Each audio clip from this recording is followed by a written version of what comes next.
Olá, mamães e papais! Hoje a gente vai tratar de um tema especialmente importante para quem tem um filho menino. Como criá-los para que eles saibam respeitar as mulheres. Nas últimas semanas, muita gente ficou chocada com o caso da Mariana Ferrer, principalmente com o tratamento que a menina teve, ela vítima, por parte do advogado do rapaz, numa audiência que viralizou no país inteiro.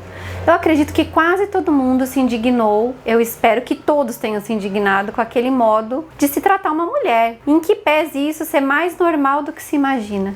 Por isso eu preparei esse vídeo para explicar para vocês como é preciso ter atenção em relação a alguns aspectos da criação dos homens, para evitar esse e outros comportamentos abusivos em relação às mulheres. São dicas práticas, mas fundamentais para termos em mente logo nos primeiros anos de vida, para que a gente não se depare com problemas numa unidade já difícil de reparar. Se você está gostando do que vê aqui, me siga também nas redes sociais, no Instagram e no Facebook.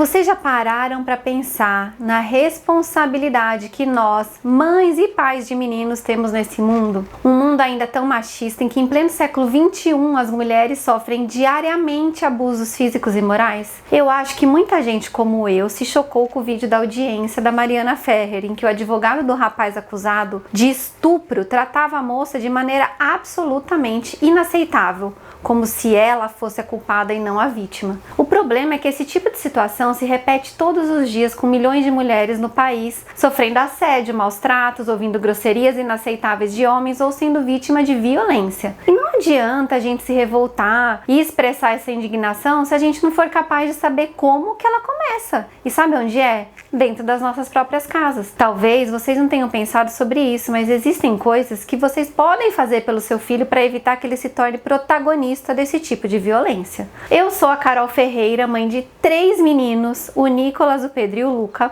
Sou psicóloga, mestre em desenvolvimento motor e eu idealizei o canal Pé de Moleque com o intuito de ajudar você a lidar melhor com os desafios da maternidade e da paternidade. Em 2016, uma pesquisa divulgada pela ActionAid mostrou que 86% das mulheres brasileiras já tinham sofrido algum tipo de assédio em público nas suas cidades. No Brasil, mais de 500 mulheres são agredidas a cada hora. E o número de estupros oficialmente registrados no Brasil ultrapassa a casa dos 50 mil todos os anos. Eu já fiz um vídeo falando especificamente sobre abuso sexual infantil. Se vocês quiserem mais dados sobre isso, é só ir lá. Fiz um vídeo também dando dicas de literatura para os pequenininhos falando sobre abuso sexual infantil também.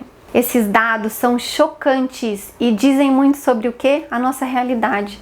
O que talvez pouca gente saiba é que a masculinidade tóxica, isso é, o comportamento ofensivo e depreciativo de um homem em relação às mulheres, não raro se aprende desde cedo. E não é só por imitação ou por uma relação muitas vezes contaminada no casal. As nossas crianças, elas são formadas também no contato com o mundo ao seu redor, que muitas vezes replica esse tipo de comportamento. Eles podem aprender isso em contato com outras crianças, com outros adultos ou até no ambiente escolar. Isso significa que se a gente deseja evitar que situações assim ocorram com aqueles que amamos, a gente tem que ter uma atitude proativa para ajudar também a criar uma sociedade menos misógina e violenta. Como mulher, a gente geralmente é educada desde cedo a preservar o nosso corpo, a nossa intimidade e saber evitar agressores em potencial. Mas, apesar da maior parte dos pais ter esse tipo de cuidado, o mesmo não costuma acontecer em relação aos meninos. Isso é, muita gente esquece de se perguntar como que se faz para criar um menino que não se torne ele próprio um assediador de mulheres ou coisa pior. Mas existem sim dicas que devem ser levadas em consideração para evitar esse tipo de comportamento no seu filho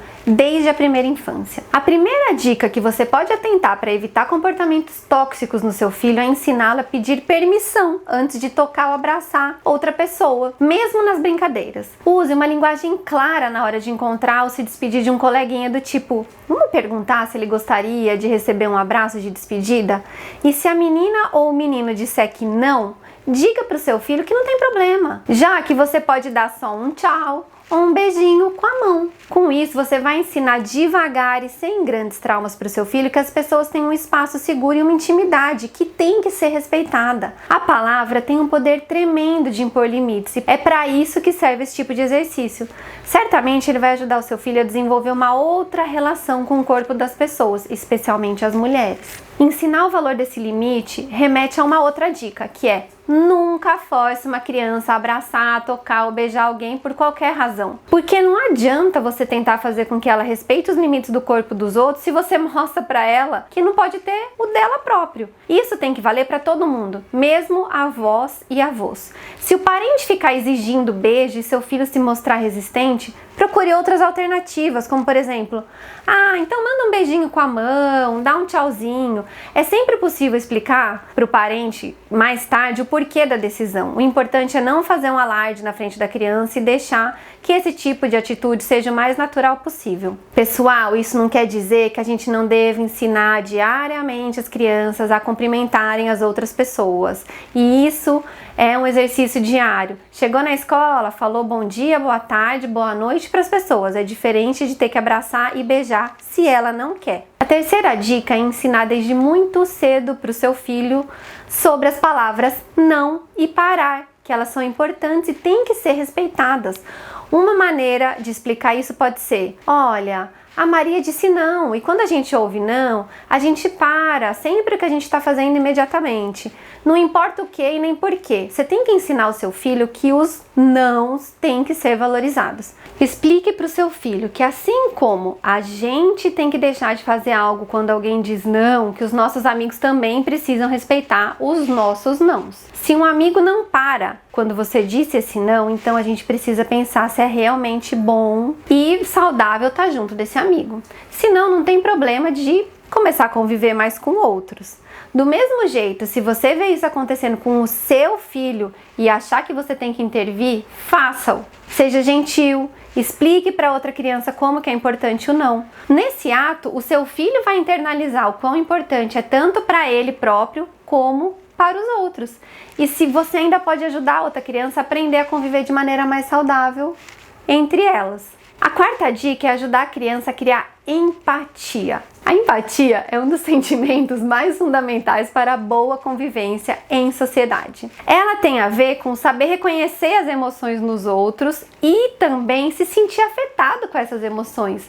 É saber que elas são a causa do nosso afeto. Isso significa que a empatia tem uma base cognitiva e outra emocional. O sentimento tem um componente biológico evolutivo, já que se encontra presente em muitas espécies de animais superiores, mas é em grande parte apreendido. Hoje já existe um certo consenso que são nossos neurônios espelhos, que se desenvolvem de maneira particularmente acelerada na adolescência, os responsáveis por isso. Vocês sabiam?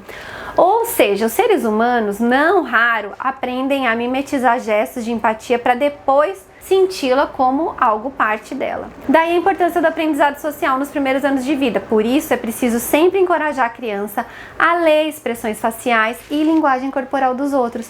Identificar quando alguém está assustado, triste, frustrado ou zangado.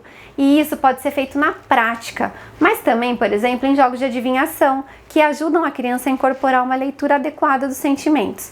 Por outro lado, é preciso ajudar a criar empatia dentro do seu filho, explicando como algo que ele fez pode ter magoado alguém. A criança precisa entender que os atos dela têm consequências desde muito cedo, inclusive ferir, magoar ou chatear outra pessoa. Use frases do tipo: eu sei que você queria muito aquele brinquedo, mas quando você bateu no Pedro, ele ficou magoado e se sentiu muito triste. E a gente não quer que ele se sinta triste por causa disso. Encoraje o seu filho a imaginar como ele se sentiria se fosse ele a vítima de uma agressão. Isso pode ser feito com um tom amoroso e um abraço para evitar que a criança se sinta envergonhada. Eu faço isso diariamente com os meninos. Eu sempre falo para eles se colocarem no lugar do irmão, que é o que mais acontece aqui, que é quando eu tô presente. E sabe o que é o mais curioso? Eles de fato internalizam isso. Hoje, eles mesmos falam um com os outros: Você ia gostar se eu falasse assim com você? Você ia gostar se eu te chamasse para fazer isso e você falasse não e nem me desse um motivo? A quinta dica é ensinar seu filho a sempre ajudar os outros. E isso tem que começar muito cedo. Ensine os seus filhos a ajudar os outros que possam estar em apuros, por exemplo. Fale com as crianças sobre ajudar outras crianças. Fale sempre para ele alertar os adultos de confiança quando alguém precisa de ajuda. A gente pode habituar a criança a observar o comportamento e a verificar o que eles estão vendo. Um animal de estimação pode ser muito pedagógico nesse sentido. Olha só, ele tá com a patinha doendo, a gente tem que ajudar. E elogie o seu filho por ajudar outras pessoas que precisam. Lembre-se que se um adulto precisa de ajuda em qualquer coisa, a tarefa de um adulto é ajudar. Elogie o seu filho também sempre que ele estiver alertado sobre pessoas que precisam de ajuda ou que estão em perigo. Mais ainda, a gente pode ensinar os nossos filhos a procurar oportunidades para oferecer ajuda. Será que eles não podem se oferecer para carregar as compras de alguém ou simplesmente para manter uma porta aberta quando for necessário? Ou eles não podem ajudar a passar as ferramentas para alguém que está cozinhando alguma coisa? Aqui em casa, por exemplo, a gente tem um quarto só de brinquedos. Hoje mesmo, os meninos tinham feito uma super bagunça ontem que a gente estava acabando de montar alguns Legos que estavam por vir. E aí eu pedi para eles organizarem isso hoje cedo. E aí o Luca, que é o caçula, falou: mas eu não estava montando esses Legos ontem, eu estava montando outro. Eu falei: e por que você não pode ajudar seu irmão? O seu Lego podia ter ficado espalhado e ele ia te ajudar também. Ou você vai poder falar isso para ele numa outra situação. Lembra, Pepe, quando eu te ajudei a juntar o Lego? Por que você não me ajuda agora? Tudo isso ensina as crianças que elas têm um papel para desempenhar numa ajuda proativa a outras pessoas. É essencial que vocês tenham em mente que essas dicas, apesar de simples, elas compõem uma parte do instrumental essencial para que a gente possa ter filhos que tratem não só as mulheres de maneira adequada, mas também todas as outras pessoas. Essas coisas têm que ser ensinadas desde muito cedo para formar mesmo o caráter do seu filho. E se você chegou até aqui, com certeza já tem ferramentas mais adequadas para a educação moral dos seus meninos e também das suas meninas. Mas não fique só aqui. A gente tem muitos outros vídeos bacanas no canal com dicas e explicações voltadas para as diversas fases do desenvolvimento infantil. E se você quer saber mais sobre outros temas, não deixe de comentar aqui embaixo, deixe suas dúvidas e mostre o canal para outras mamães e papais. E se você ainda não se inscreveu no canal, se inscreve, porque a gente tem muita coisa legal na programação para te ajudar no dia a dia. Fiquem ligados nos próximos vídeos e até breve!